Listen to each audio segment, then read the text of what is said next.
like one of the things that they would try to do is there are specific circumstances when you are required to turn in your uniforms when you get out or when you get separated. Um, if you receive a other than honorable, there are certain cases in which you would be required to turn those in. If you receive a general and you just went through the separation board that awarded you that general, upon hearing the preponderance of the evidence against you, then one would think you do not have to turn in your uniforms, and you would be correct. The command did not share that opinion. So they were trying to get guys, and a couple guys did turn in their uniforms wrongfully. I did not and refused, point blank, flat out, in front of God and everybody, that I was not going to do that. Threatened me here, there, sent me to some guy I didn't even know to get yelled at, and signed a piece of paper that said I would pay him if whatever. Didn't end up having to pay.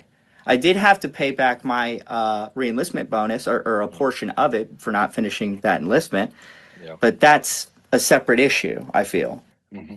You know, I wouldn't have had to pay that money had they not done what they did, sure, but you're not getting my uniforms. Right. You're not getting them. Yeah, it becomes a right and wrong thing, especially after they're hitting you and hitting you and hitting you every day. And it's like, no, like at some point you got to take a stand, you know, and you just got to do the right thing, and you got to put your foot down, especially if you know it's right. And then they're just doing this shit and they know it's wrong. Yeah, you got to make a stand, be a man. You know what I mean? Right, absolutely. And I had to just say no and accept whatever consequences they were going to be prepared to give me, which turned out to be none, because they were wrong and they knew it. And if they didn't know it then, they found out shortly thereafter. So they didn't push it. I didn't bark back after that, and I separated. They gave me, you know, the code that precludes you from reenlisting in any of the branches out of spite and that sort of thing.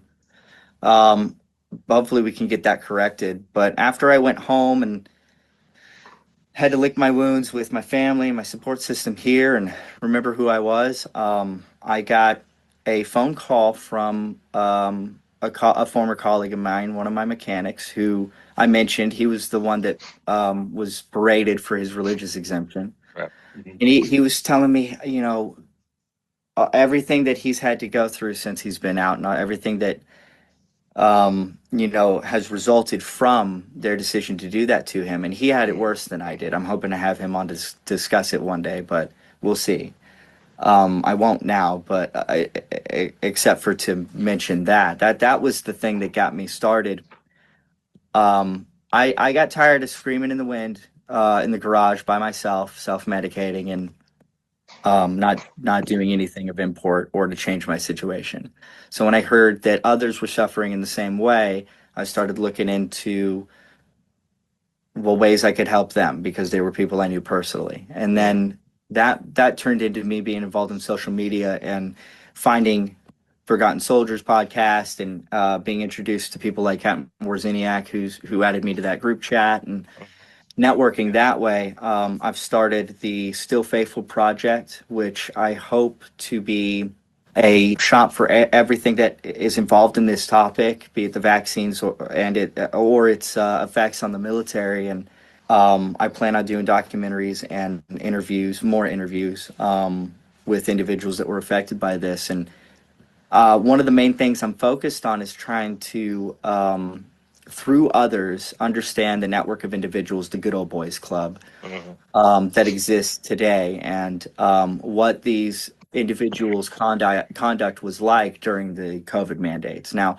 I'm not in charge of what happens to them. I wouldn't ever dox them or anything like that.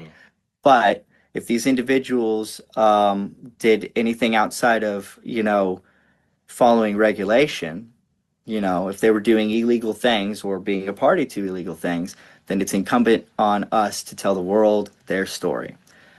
And if nobody's going to do it, then I would like to at least encourage others to.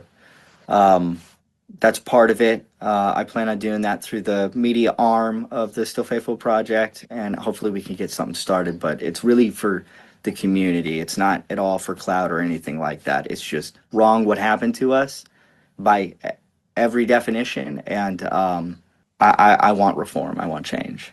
Yeah, I mean, the more we talk about it and the more people we bring on board and the more they talk about it, I mean, the less chance that this will happen again in the future, because we did anthrax happen and COVID happened, and I'm sure there was some stuff before that as well we could talk about at some point. But it's not it is a reoccurring thing, and we need to put a stop to it. And if there's no accountability, there's not going to be a stop to it. And there needs to be accountability. There really does.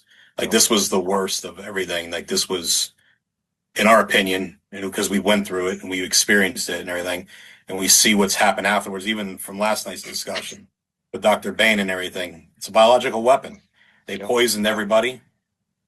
Service members are suffering, brothers and sisters that we served with, American citizens that we swore an oath to protect against, this shit, that happened, and an attack on our country. I mean, it's clear as day. You know what I mean? The fact that people don't want to talk about it is a shame.